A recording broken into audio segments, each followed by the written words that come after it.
Elon Musk एक ऐसा नाम है जो आज फाइनेंस से लेकर स्पेस ट्रैवल तक हर जगह सुनाई देता है।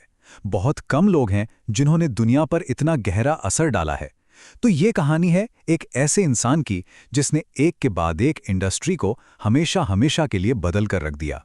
तो सवाल ये उठता है, साउथ अफ्रीका का एक बच्चा जिसे स्कूल में दूसरे बच्चे परेशान करते थे, वो आखिर इस प्लैनेट का सबसे अमीर और सबसे प्रभावशाली इंसान कैसे बन गया? आइए इस असाधारण सफर को जरा करीब से जानते हैं। कहानी की शुरुआत होती है साउथ अफ्रीका के प्रिटोरिया शहर से। यहीं हम मिलते हैं एक छोटे बच्चे एलन मस्क से। एक ऐसा लड़का जो हमेशा से ही दूसरों से अलग था, जो अक्सर अपनी ही सोच और अपनी ही दुनिया में खोया रहता था। बचपन से ही एलन मस्क का फोकस कमाल का था। वो अक्सर इतनी गहरी सोच में डूब जाते थे कि लगता था मानो किसी दूसरी ही दुनिया में चले गए हों। स्कूल में उन्हें बहुत तंग किया जाता था, पर उन्होंने अपनी दुनिया किताबों और कंप्यूटर्स में बना ली थी। और सोचिए, सिर्फ 12 साल की उम्र में एक वीडियो गेम बनाकर बेच देना, ये पहला इशारा था कि ये लड़का कुछ बहुत बड़ा करने वाला है। साउथ अफ्रीका छोड़कर वो नॉर्थ अमेरिका पहुंच गए, और वो भी ठीक .com बूम के समय। ये वो दौर था जब इंटरनेट की दुनिया बस पनप ही रही थी और नई नई कंपनियां बन रही थीं। यहीं पर उनकी कल्पना ने पहली बार हकीकत की शक्ल लेना शुरू किया। अपने भाई किम्बल के साथ मिलकर उन्होंने Zip2 बनाया। पर यह कोई आसान काम नहीं था। मतलब दिन को रात और रात को दिन बना दिया था। ऑफिस में ही एक काउच पर सो जाते थे। लेकिन इसी कड़ी मेहनत और लगन का नतीजा ये निकला कि सिर्फ 27 साल की उम्र में वो एक मल्टी मिलियनेयर बन गए। लेकिन Zip2 की सफलता के बाद मस्क रुकने वालों में से कहाँ थे? अब उनका ध्यान गया बैंकिंग इंडस्ट्री पर। X.com का मकसद था पैसे भेजने के तरीके को आसान और डिजिटल बनाना। बाद में ये कंपनी बन गई पेपैल। और मजे की बात देखिए, उन्हें सीईओ के पद से तब हटा दिया गया जब वो अपने हनीमून पर थे। खैर, आखिर में जब ईबे ने पेपैल को $1.5 बिलियन में खरीदा, तो मस्क को मिले पूरे $180 मिलियन। यहां तक सब बहुत अच्छा लग रहा है ना?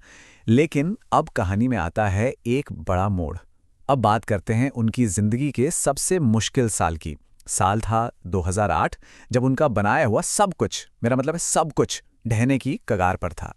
स्पेसएक्स में हालात बहुत ही खराब थे। एक के बाद एक 3 लॉन्च और तीनों फेल हो गए। करोड़ों डॉलर मानो आग में जल गए थे। अब उनके पास पैसे सिर्फ एक और बस एक आखिरी लॉन्च के लिए बचे थे। और जैसे ये सब काफी नहीं था, दूसरी तरफ उनकी दूसरी बड़ी कंपनी टेस्ला भी डूब रही थी। रोडस्टर बनाने का खर्च बहुत ज्यादा था और उस वक्त चल रहे ग्लोबल फाइनेंशियल क्राइसिस की वजह से कोई पैसा लगाने को तैयार नहीं था। कंपनी दिवालिया होने से बस कुछ ही दिन दूर थी। मस्क ने खुद उस दौर के बारे में कहा था, ये कांच खाने और मौत की खाई में झांकने जैसा है। मतलब ये सिर्फ प्रोफेशनल तनाव नहीं था। उसी साल उनका तलाक भी हो गया। उनकी पूरी दुनिया बिखर रही थी। सब कुछ दांव पर लगा हुआ था। लेकिन कहते हैं ना, रात के बाद ही सुबह होती है। और फिर जो हुआ वो किसी फिल्मी कहानी से कम नहीं था। बहुत ही कम समय में दोनों कंपनियां बर्बादी के कगार से वापस आ गईं। स्पेसएक्स का चौथा लॉन्च, और वो कामयाब रहा।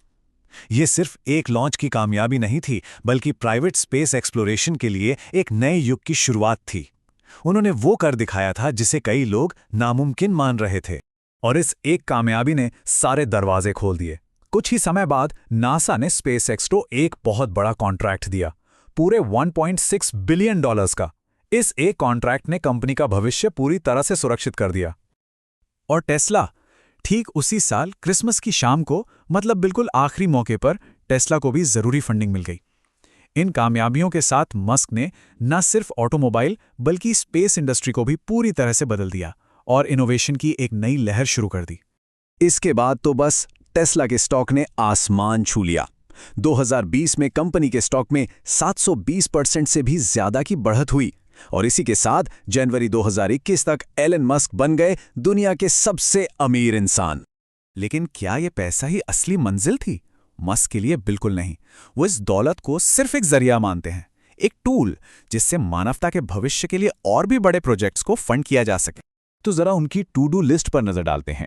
उनकी हर कंपनी भविष्य के किसी बहुत बड़ी चुनौती को हल करने की एक कोशिश है। ये दिखाता है कि उनकी सोच और महत्वाकांक्षाओं की कोई सीमा नहीं है।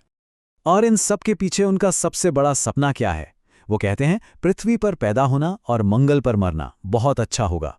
मतलब वो चाहते हैं कि इंसान सिर्फ एक ग्रह तक सीमित ना रहे बल्कि एक मल्टी प्लैनेटरी स्पीशीज बने। तो एलन मस्क की कहानी हमें क्या सिखाती है? ये एक जिंदा सबूत है कि कल्पना और उसे हकीकत में बदलने की जिद की असली ताकत क्या है। यह हमें सोचने पर मजबूर करती है कि क्या हमारी सोच की वाकई कोई सीमा है।